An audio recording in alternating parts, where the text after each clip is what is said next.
Hello and welcome everyone to our show called Happiness and You. In this show, we call people from different walks of life who might have seen happiness far too closely and also would have experienced how life is all about. We all seek happiness, and it's very important for us to know from their perspective that when they think about happiness, what do they think?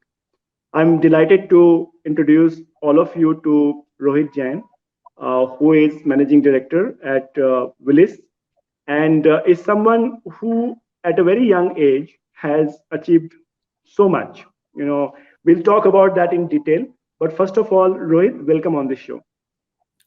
Thank you, Ashish. Thank you. So nice of you to have invited me here for your forum.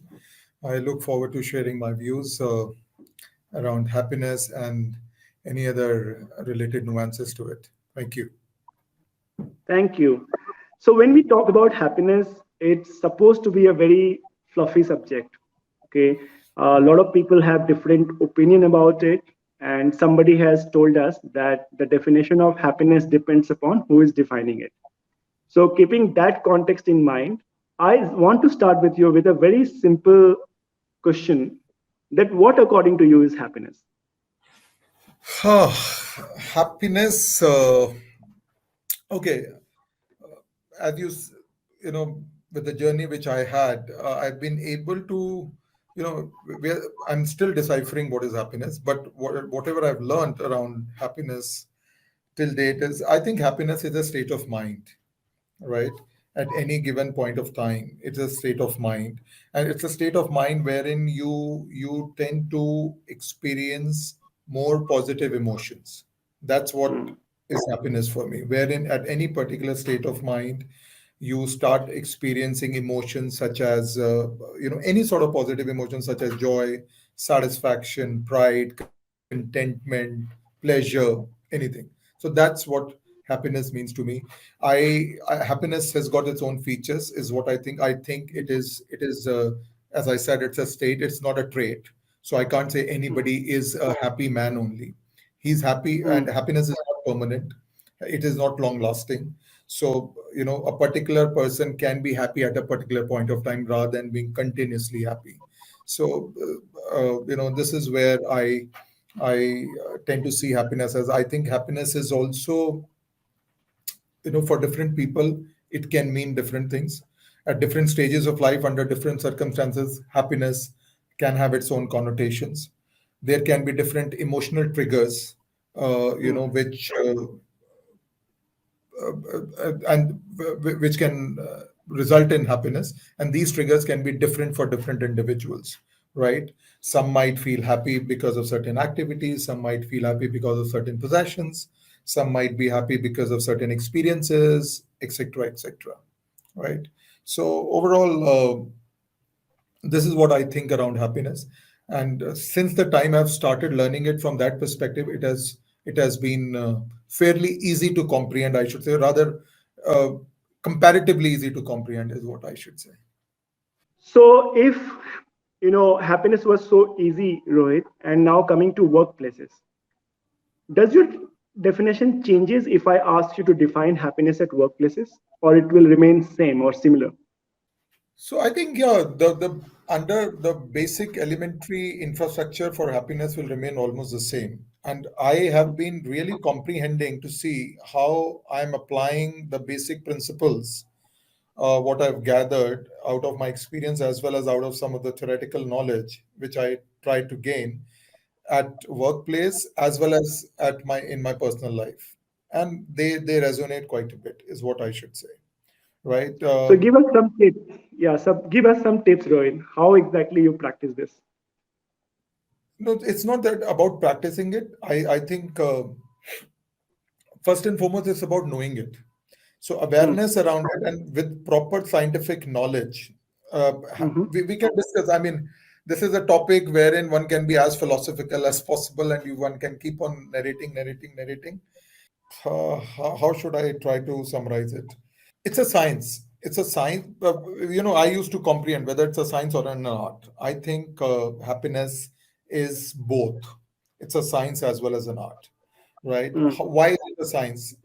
other than the experiences which we gained in our life journey of life till now, a bit of theoretical knowledge which I try to gain from here and there from the various courses which are available across the globe. I realize that you can actually it is scientific. You can actually define some of the things one which can lead one to happiness, and Mm, these things. So these are the broader elements around which one can try to identify oneself. Now, so mm, this is a sort of a recipe for happiness, right? But what are the ingredients which will go into this recipe? Is they are quite different for different individuals, right? okay. And that is where one tends to see it as a combo of both science and art. So science is wherein we define the element, but the ingredients of this recipe are are quite individualistic, and that is why that is a sort of an art, right? What do I mean by that, right? And also, if we see it from a perspective that happiness is not that much long lasting, uh, these all these factors, they deliver happiness in a very relative manner, right? Mm, Some may have a lasting impact as compared to the others. They tend to stay for longer with us and keep us making happy, whereas some tend to have a sort of a downwards sloping graph wherein the law of sort of diminishing returns, it starts factoring in. So the choice of the factors which we take and the sort of which particular activity, experience, etc., we tend to take out of that is what gets combined to figure out how much happiness one can get. Just to quote an example, we all know, and it has been very widely said, I'm sure everybody will agree, kindness gives us some sort of happiness, right? A very basic element. And when one tries to practice kindness. Now, so we know this is a science. Science is kindness is one of the factors. Now, which all activities we try to pursue around kindness is a sort of ingredient in this recipe, which defines to what extent you can be happy, to what extent can you be in that positive state of mind, which correct. generates those sort of emotions, right? So when I try to do this, when I try to see it in my workplace as well as in my personal life, I've seen some of these basic elements, which I'm saying as more scientific in nature. If we tend to apply them, they generally help. How do I mean by that? Uh, so let's try to define some of these elements beyond kindness. Also, we are talking of kindness. We are talking of social integration, social conversations, right? Mm, Uh, we are talking about gratitude. We are talking about general wellness, health and wellness. We are talking of experiences and so on and so forth. So some of these are the elements. Now, when you see these elements and you start seeing how these can be applied in your workplace, in your work life mm, also, that is where you tend to find some sort of balance between the sort of positive emotion mindset vis-a-vis whatever the non-positive, I shouldn't say negative, but the non-positive one, because sometimes you are in a non-neutral zone also, right? And this is where I've seen it has started working. Now you don't tend to one very quick example which comes to my mind is the control mindset, right? mm, From the time I have started seeding that control mindset and I've started going by the flow, you know, mm, it has really helped me a lot. It has really helped me a lot. And perhaps on the other side also, in my span of control also, to my colleagues down on the other side also, it would have helped them. Just seed the control, go with the flow, and see how it happens. Right? This is one of the factors which has really worked for me. The second piece is we've started celebrating small bite-size events also, small bite-size mm, interactions also into something which is more spectacular, counting them mm, more, editing them more, sharing them more. That also we've seen increases the happiness quotient. So I think these are few things which has really I mean just quoting examples whatever is coming off the cuff in my mind. sure. This I should say. Now I can relate so many other things to the personal life also if required, but I hope it gives some context in what I'm trying to say. Absolutely. It gives a lot of context. And when you say control, I think that's something which we definitely need to explore. How easy or difficult it is for you to lose control. You know, I won't say you are losing control completely, but letting it go, trusting people around, and ensuring that they will deliver what they're supposed to deliver. You need not be there all the time. But how easy or difficult it is for somebody like you, so who is the managing director, who will have a lot of factors around you, pulling you from different side. You're responsible for stakeholders, you are responsible for employees. Uh, how do you do that? If you can throw some light on that, it would be really helpful for other CEOs to understand. No, definitely. I think it's not easy, honestly. An honest confession, it's not easy. And especially for me, when I come from an entrepreneurial background, so it is not at all easy. As an entrepreneur, as a founder, you're always in charge, always in control, you're micromanaging things, etc. And when you jump into this sort of a leadership role, the things need to change, but it is not Mm, easy to change. And that is what the learning has been, that it is very, very essential for one, for specifically for the leader, to be aware of this and then to embark into this journey dedicatedly in a focused manner, that gradually we need to seed control. Now, uh, how easy it has been, it hasn't been easy. How I have been able to do it, it's not that. Again, one at one side of the brain, you have to keep it at there, that you need to seed it, you need to seed it, you need to seed it. Every now and then mm, you need to keep reminding yourself, right? It's all about uh, when you're aware. How do you practice it? When you're aware of something, you tend to get mm, reminded so that you don't lose it in the normal day-to-day chores, and then start maybe applying it here and there wherever you can in some of the activities, and seeing the results out of it. And my experience says, my learning says, that it hasn't been that bad. Seeding control has been one of the better propositions which I've been able to practice in last couple of years, is what I'll say.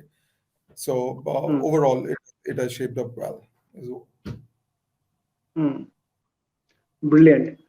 When we talk to a lot of managers around, they always seem to be busy, and they always feel that if they are not around, things will fall down. And it's very difficult for them to give away things and also feel that things will be all right.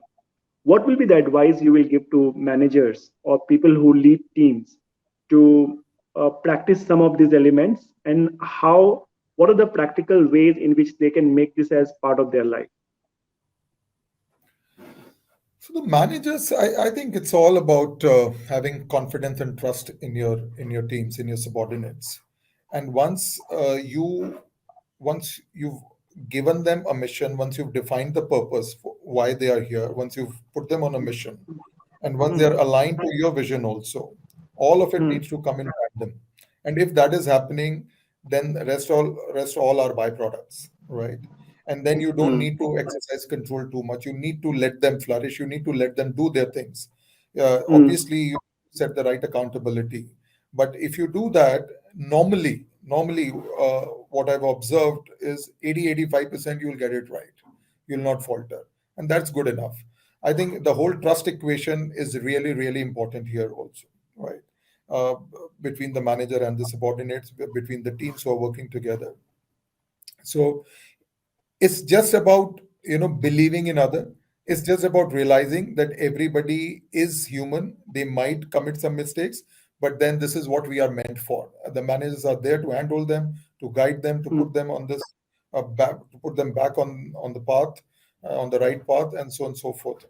Generally it hmm. works, unless and until there are a few aberrations here and there, is what I should say. Sure. So one of the things which I keep talking about, Rohit, is taking personal accountability of your own happiness. My point of view is that you can't be happy if you have decided to be happy. On the other hand, we see organizations trying to do so many things for organizations to feel happier, right? What's your impression on that part? That how much should be the balance between individual accountability or organizational responsibility from your perspective, and whether this proposition that individual accountability is also something which needs to be brought in, Your comments on that will be very, very helpful. See, it's a complex, ask. Being happy is not easy in today's parlance, and I can tell you, COVID has not helped the cause at all, right? Mm, The circumstances around us, they tend to be so volatile, so uncertain. We all know. So it has to go in tandem. It has to go together. Individual accountability, one cannot shirk away the fact that whatever organization can do, organization should try to do. mm, But at an individual level also, I think the individuals need to take that path to understand that it's a joint effort both by the individual and the organization to make sure that that individual is happy, the environment, the people around them are happy, and the entire environment is more positive. It mm, cannot go in isolation, is what I believe. Now, to what extent, to what degree organization chips in vis-a-vis the individual, what an individual can do, I think that again, that mix is different for different individuals, and one needs to understand, tailor it. One size cannot fit all, is what I think. And if you really want an organization to be happy, if you really want the employees to be happy, you need to take a deep dive into some of these uh, aspects and see how best that individual can be. Now, whether you've got the time, the bandwidth to do at an individual level, at a granular level, is pretty difficult. It's pretty difficult, and that is why I see that the goals which we define as an organization, the way yeah, we have defined happiness quotient, we've been practicing various activities, various I should say initiatives here. We had various platforms also around the happiness piece, how to yeah, raise the happiness quotient here for our employees. And what we realized was that the activities which are doing, they are resonating with some, they are not, right? What that person is doing at an individual level is equally very, very important. On one side, you're trying to do every bit, but on the other side, if that person is not balancing it out with the right state of mind, things might not work. Second, that particular activity might not resonate with that individual at all, right? Whatever we mm, are trying to do. mm, Suppose yeah, I say, oh, this is a moodometer. Every morning yeah, you come and say, how is your mood in the morning? And then whatever activities you've done, you go in the evening and you again, click, how was your mood today? Or, yeah, when you're leaving the organization. And you tend to track the mood. Now, what all has happened during the day, how the organization has influenced that, how the personal things have shaped up at an individual, all of these, they come into play. So, yeah. it's not easy, as I said. It's a pretty complex thing, but to the extent it can be practiced, to the extent it can be aligned, they can be brought together on a common platform, is what organizations should tend to think, and this is what we are striving for. Now, one thing which a lot of people understand, and especially in organizational context, that if you earn more money, you become happier. And even if you go and youngsters, that what will make you happy, they will always say that give me a lot of money. What's your view on correlation between happiness and money? Okay. So, correlation between life satisfaction, between happiness, between positive emotions, and money, income, uh, it hasn't been that strong. It hasn't been that strong. It hasn't been linear also over a long period, over a long run. Initially you might get these spurts of happiness or of satisfaction or whatever, but if you see it from a long-term perspective, certainly, unfortunately, this graph doesn't work. It doesn't go linear. It doesn't go that strong. That the more the money, the more is the happiness or the life satisfaction. Uh, I think those persons with materialistic goals, with materialistic attitude, uh, they haven't they haven't seen more happiness over the later part of their lives, is what I have seen personally. I'm example to it. I've seen it in my sphere of influence. I've seen it in my personal domain also. uh, Law of diminishing returns, again, it starts applying. A law of, you can say, marginal utility, whatever it is, the more the money, it starts losing its relevance after a particular period of time, is what I can say. Yes, with the youngsters we know, right? And at the moment, as I said, the circumstances are different. At different stages of life, one can have different weightage to money as one of the factors uh, resulting in happiness. But the fact of the matter is, money is not the destination. Money is just one of the very meager means to achieve the destination of life, is what I should say. So, money, in fact, it's any sort of awesome, so money, fame, all of it, if you put mm, it, mm, fame mm. just tends to have a better connotation for happiness as vis-a-vis money. In the long run, fame is definitely a good intrinsic motivation, but it comes with its own set of challenges. So, but overall, money is what I should say. Certainly, one wants to chase it, but a humble, simple advice out of sheer experience is don't chase it beyond a particular point. It doesn't do any good to anyone. So very interesting, Rohit. You are telling us not to chase which we want to chase, which is money and fame. Then, if that is the advice you are giving, then tell us what should we chase to get that happiness. What can we chase? Again, if I go by the science, there are 8, 10, 20 factors defined. One needs to do that. You blindly follow them, and some wiser people have said it. They've put it all in theory. They would have tasted it. It's a result of so many studies globally. Whatever have happened, one should just be doing it if you want to be happier. Is what I believe. Simple. Why? Because money and fame, I've seen it myself. Okay. From where I started my journey, where I am, right? Life has been extremely kind, have seen it all, done it all. It has come Mm, entire 360 degree. And today, if I need to define that any incremental money or any incremental fame, will it lead to a more happier life for me? Perhaps my answer is perhaps no, right? okay. Now, what all gives me a sense of happiness is what I can share. Uh, I think experiences is one big learning for me. Any sort of Yeah. experience, if you tend to savor more, right, Yeah. you are bound to be more happier. Instead of possessions, it's all about experiences.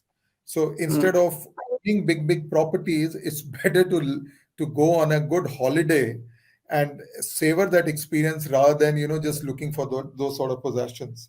The second important piece, kindness. We all know kindness is a very yeah. very critical element. If you are uh, doing those random acts of kindness, they are bound Yeah. to help you raise your quotient.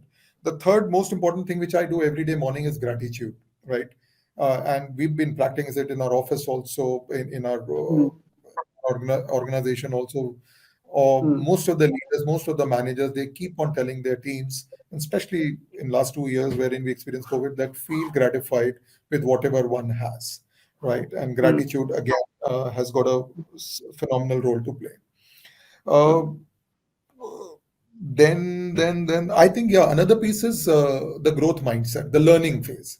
Always mm, be receptive to learn. If you're receptive to learn, you know, I believe that your happiness, because once you learn something, you tend to feel happier.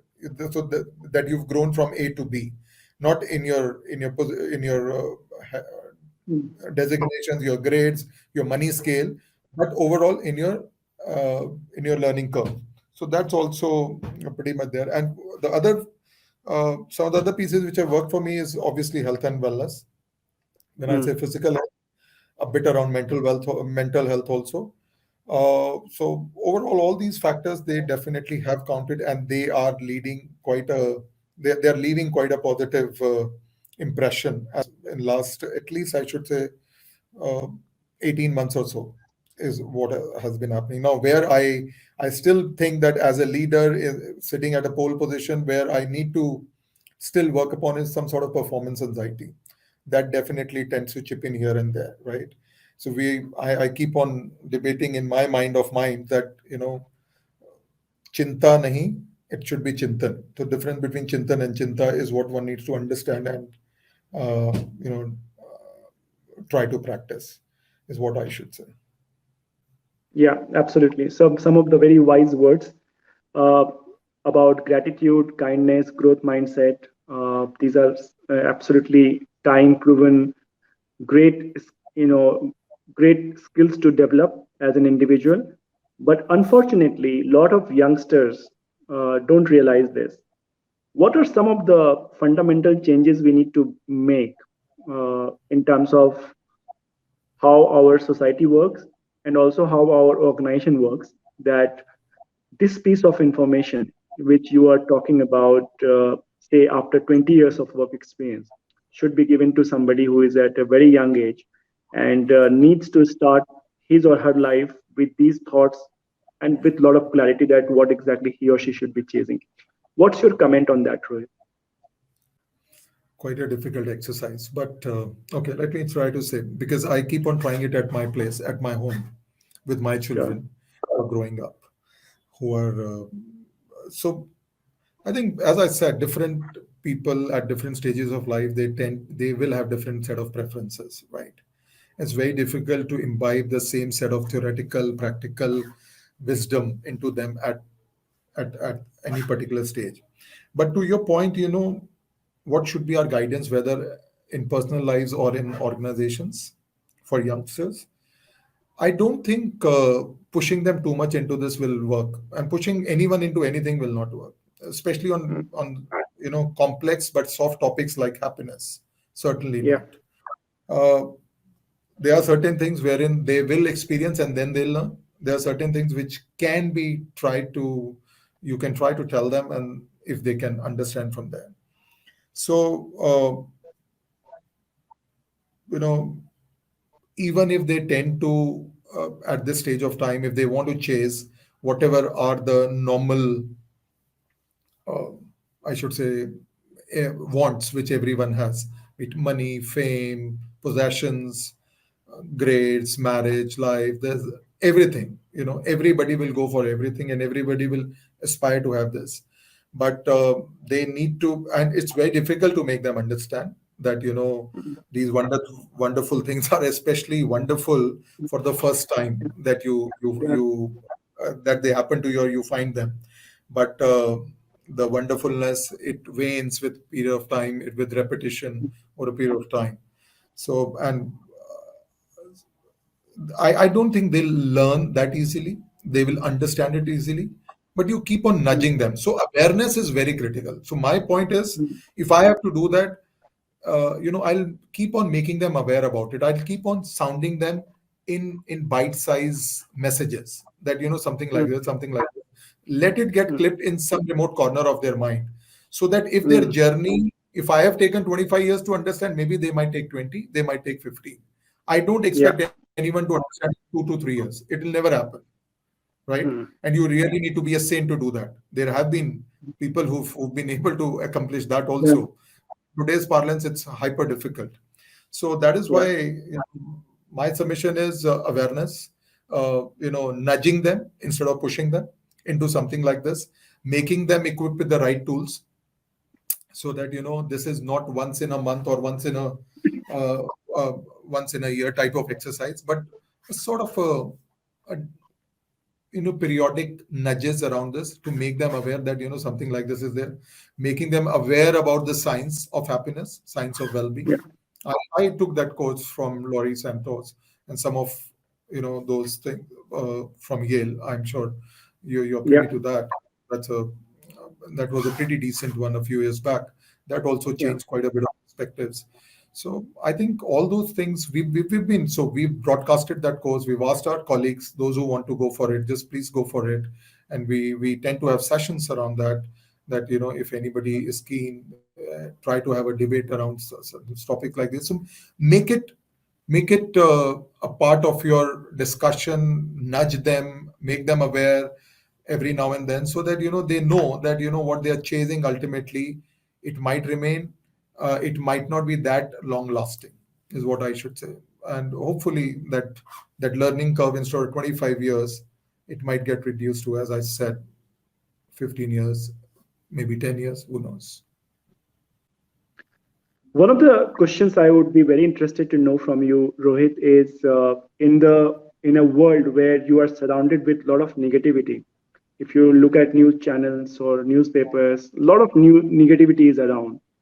How do you remain sane and still filter out something positive out of it? Do you have any particular practice or ritual which you have, which surrounds helps you surround with positivity?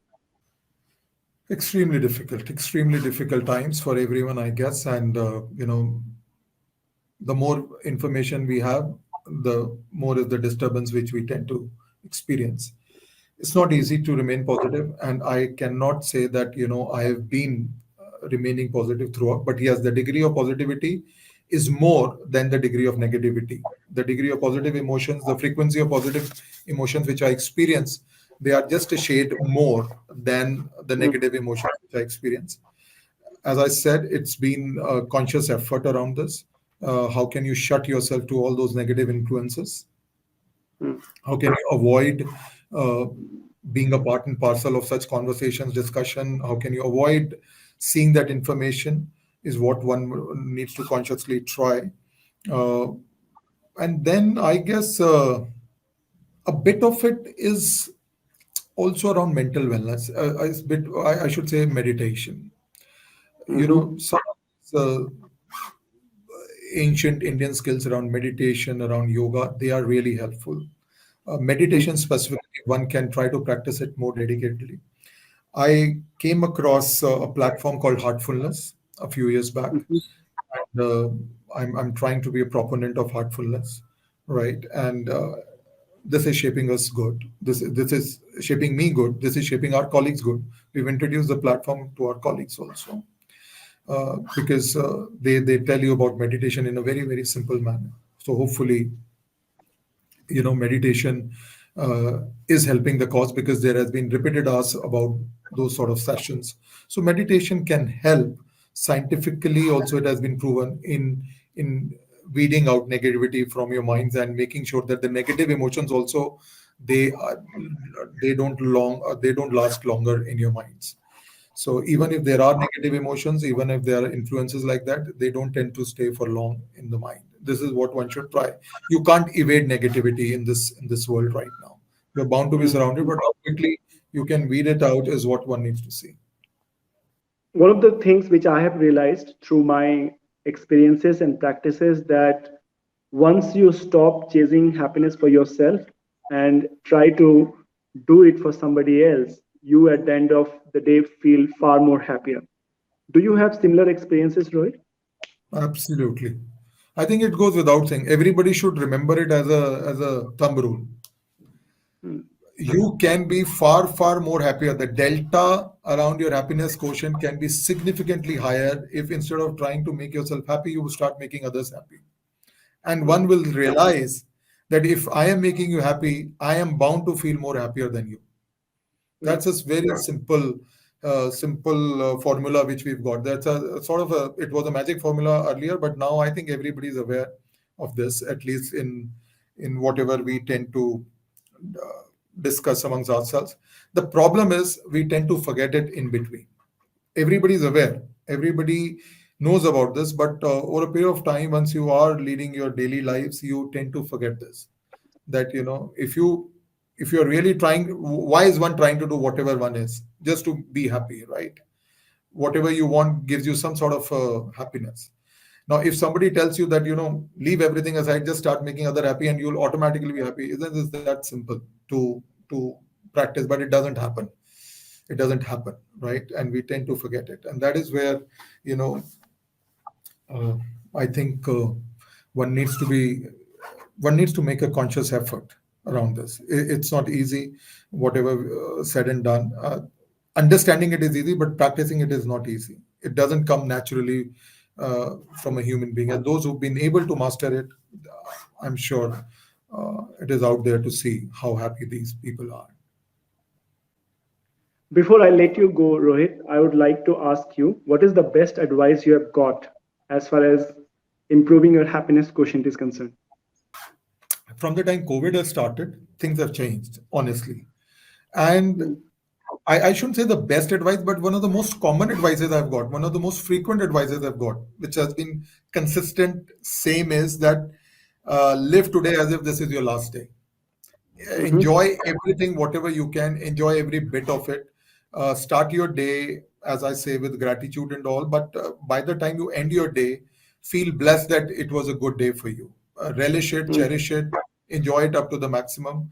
this has been a constant advice. I don't know, it has been coming. I try to see it, I try to go deeper into it, but it doesn't happen, right?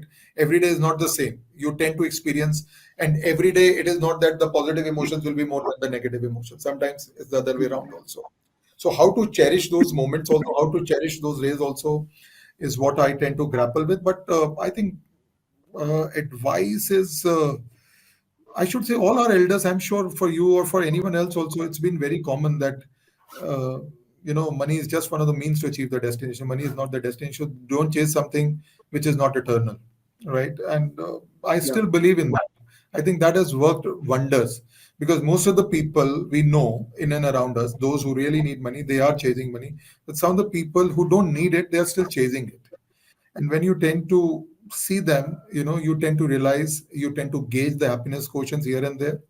And I think that's advice which keeps on coming on to me, which has come to me from all my elders, from all my seniors. And this is what I keep on advising to everyone around me also, including my children. Thank you. With that note, I would like to say thank you from bottom of my heart for being so candid, so fresh, and so authentic as far as whatever you have said. I'm sure this discussion is going to be very helpful for somebody who is looking for some happiness. Thank you so much, Rohit. Thank you, Ashish. I'm sure, um, you know, with this discussion only, I'm realizing whatever 30, 40 minutes we've spent, uh, the awareness and the practicing, or the execution of this theory, this science, uh, is bound to make at least today's day more happier for me. I'll have more positive emotions today, and I'm sure it will be the same with you too. Thank you very much for Absolutely. inviting me.